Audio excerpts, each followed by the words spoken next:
How many of us out there are going through a change right now and we're growing, we're doing everything that we need to do, and we hit a point where we're adding too much weight. We want it to happen faster. We want things to get here quicker, and we end up burning out and fatiguing ourselves. Today, we are going to talk about the power of incremental resistance and how it can add strength in the steps to change that you want to make. Stick with us. Hey everyone, John here. Hey everyone, John here. Hey everyone, John here. Hey everyone, John here. Hey everyone, John here. Welcome to the Leaders Leading Leaders podcast. Hey everyone, John here. Welcome to the Leaders Leading Leaders podcast. In this episode, we are going to unpack the power to incremental resistance. A lot of times as we are going through a change, or we're creating a new habit, or maybe we're just adding another thing on our plate, like we always do, we always want it faster. We always want it better. We always want it quicker. We always want it cheaper, right? And what do? We add, and we add. Sometimes we get to a point where we add too much, too fast, and it ends up burning us out. It ends up fatiguing. I liken this to lifting weights. And you got to lift, X amount of weight to get to your max. Well, what happens? You get bored. So one day you're feeling really good. You're really energized. Maybe your pre-workout kicked in and you rack a whole bunch of weight on the bar and you go and you get it up 2 or 3 times, whatever rep. And then guess what? You feel a ting. So your body is telling you, you're going too fast. You're lifting too much. I need more time to adapt. And that's what we're going to talk about and unpack today in the episode, is why that incremental resistance, it may be slow and you may get bored, but in the long run, it's going to benefit you because you're going to be able to reach your goal, get that milestone, make the change that you planned for, and still stay healthy, still stay away from burnout, and be able to maintain other areas of your life and not have to worry about recovery. So today, we're going to talk about the implementation of resistance, the impact, and then we'll wrap it up with some tips and tricks. I want to give a shout out real quick to all of our new listeners. Thank you very much for joining us today. And thank you for those existing listeners as always. Welcome to the Go Be Great community. Thank you for sharing these episodes. We continue to grow, and that means we are continuing to reach more people, to help more people. And that is exactly what we want to do here, is to get others to where they're going. So thank you very much. Today, as I was journaling down, and I really was stuck on this analogy of weightlifting with adding too much weight too fast and then having an injury. So maybe it's a slight tear or a muscle strain in your body. I can remember as I was a young athlete and I compared myself to everybody else in the weight room. I wanted to be faster. I wanted to be stronger, all the things. And so to get there, sometimes I would push myself, and I would push myself a little bit too far. And in my sophomore year of high school, I ended up tearing my hamstring right before season. And I attributed that to training too hard, adding too much stress onto my body in the summer months because I really wanted to get on the field and make a big impact, that my body, the resistance was too much. And it ended up failing me. It ended up injuring myself to the point where I missed half the season that year. So I take that lesson, and I'm going to talk about it today in relationship to change that you're making in your life. Maybe it's something that you've always wanted. Maybe it's a hike that you're planning to do, or maybe it's getting that new job that you've wanted to get. And you're out there, you're interviewing, you got your resume, and it's just not quite getting there. So what happens? Maybe you take an opportunity that you don't want, but you're doing it just to take the opportunity, just to have the job, just to check that box that, yeah, I went out and did that. So the first thing I want to do is talk about what is this theory of incremental resistance.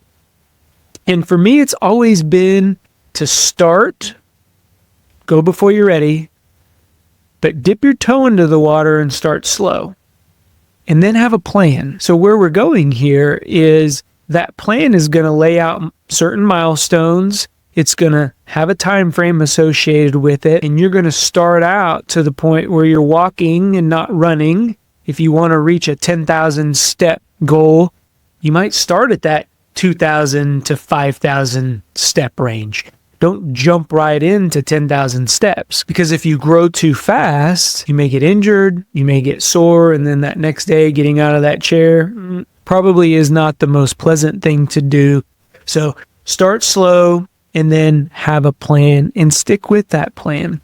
And in that plan, stage incremental resistance. So the first week, you may hit the 5,000 mark. That's your goal. In the second week, it may be 7,000 steps, and then 8,000 steps, and then 9,000 and 10,000 until you work up to that final outcome. This could look very different if you were growing your business. Start with 2 employees, figure out the processes, lay down your onboarding system, and then grow to 3 employees. What you've done is you've created a process for that 3rd individual to follow. So hopefully that onboarding is going to be easier for you, and then you can scale more quickly. But it's incremental growth. It's not going from 0 to 100 miles per hour. Now, there are some companies out there that you're probably shaking your head and said, John, I didn't have a choice. And maybe you don't have a choice. Maybe you need to ramp up.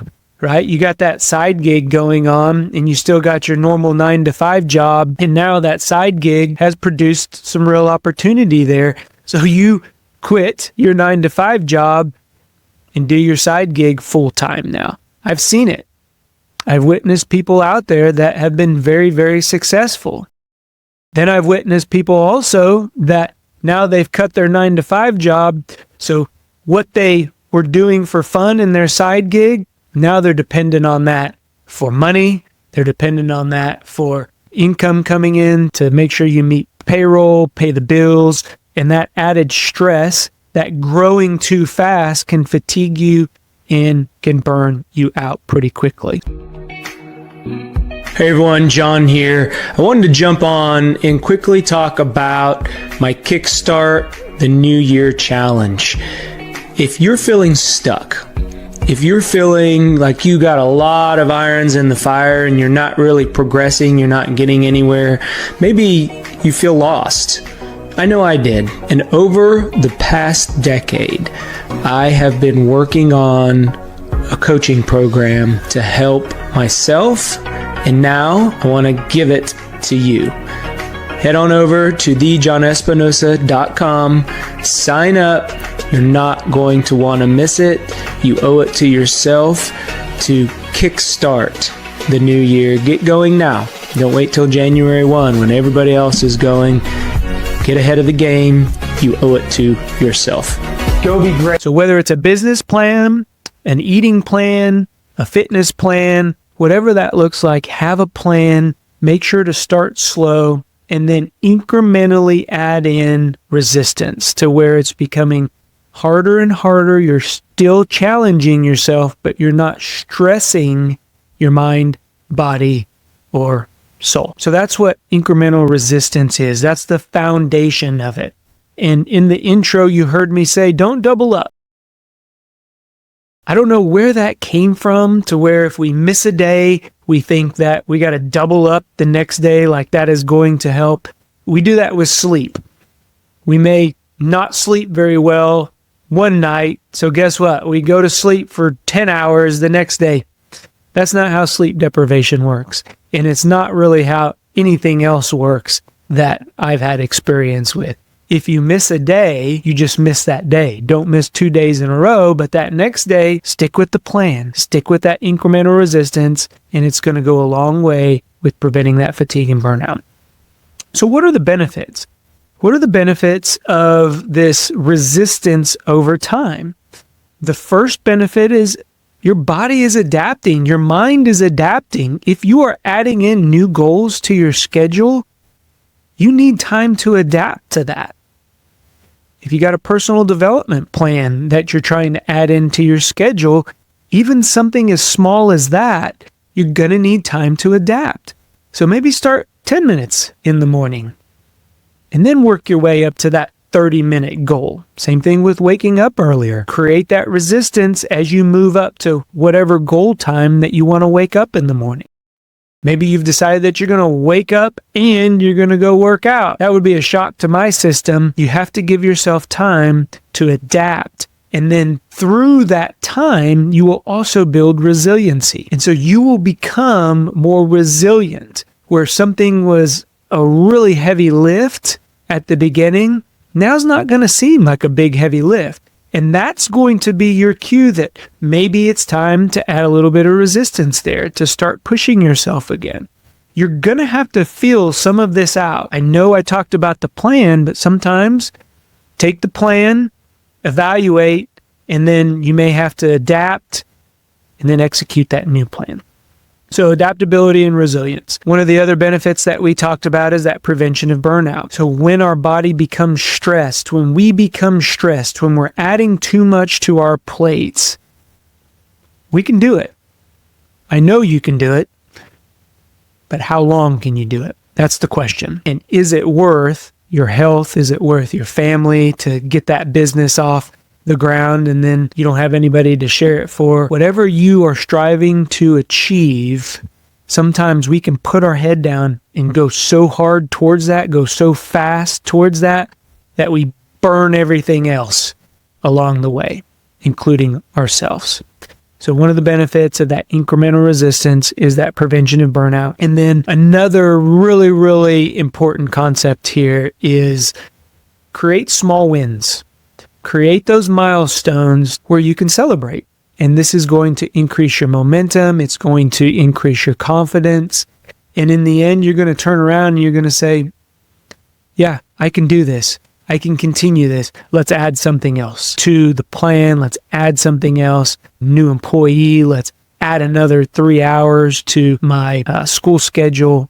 Whatever that looks like, you are going to know what that is. I promise you're going to know. And you're just going to have to trust yourself to realize that, all right, it's time to add something. I'm confident in the fact that I can continue what I've established so far. Now we're taking it up to the next level. Benefits of incremental resistance. Very important when we look at that. And then how do we implement this? So one of the ways that I encourage people to plan out this resistance is to start tracking your progress. So I go back to when I was running and I would get to a point where I'd challenge myself. Okay, John, I got to get 10 miles in this week and I need to maintain an average of 8 minutes a mile. So I would go out in that first run. I may be able to hit that 8 minutes. And then that second run, I may have some heavy legs associated with pushing myself a little bit too much. So I may not hit my 8-minute mark. Well, what is that telling me? That's telling me that I may need to continue on another week of 10 miles at 8 minutes. But I wouldn't know that if I weren't tracking my progress. If you're trying to grow a business, what's your financial look like? Sometimes $1 million businesses have $1 million headaches. When we are at a certain threshold of income, of employees, we're living right. And then as we start adding on, we're still making the same money, but now you've increased your headaches. So there will be a point in time that you have to make that decision. And if you don't have the data, it's going to be a harder decision to make. So track your progress, track trends, track whatever your change is. If it's a weight loss program, what is your caloric intake? How much weight are you losing? How much are you exercising? Is that working? And if that's working, now it's time to add that resistance on. The other thing here is, don't be afraid to throw the existing plan out and start with something new. I can remember when I was starting this podcast, I had a couple different microphones. I remember when I decided to get the podcast going, I purchased some Shure microphones, fancy microphones, $300-$400 microphones. And you can see which microphone I'm using right now. This is a $100 microphone. I convinced myself that it was going to sound better. Didn't have anything to do with the sound, it had to do with the fact that I was comfortable with the microphone. I had a good audio system to adjust the sound, and the editing software just makes magic happen. So I had to adjust, and I was okay with adjusting that. I didn't really too much care for the big microphone in my face, so I adjusted on down the road, and that's what you may have to do. You may have to adjust your plan to the fact that it doesn't look anything like the original plan, and that's okay, because as we add that resistance, it's going to be important that we're comfortable with the plan itself. If we have some hesitation, if we're nervous about the plan, a lot of times that's going to create some challenges when it comes to adding more resistance on. So in order for us to implement, make sure that we are comfortable with the plan, we're tracking our progress, and we're making sure that we're adjusting along the way. So the takeaway for this episode is, how are you going to build adaptability and resiliency in your change management plan? How are you tracking your progress? And then, do you need to adjust the original plan? And that's going to get you to where you want to go. I hope this helps somebody today. Go be great. We'll talk to everyone later. Bye-bye. If you like what you're hearing, do us a favor. Click on that subscribe button. Give us a thumbs up or leave a comment. That lets us know that what we are putting out benefits you. If you want additional information or resources or learn how to work with me, head on over to thejohnespinosa.com, because when we become better versions of ourselves, it helps us get others to where they're going. Go be great.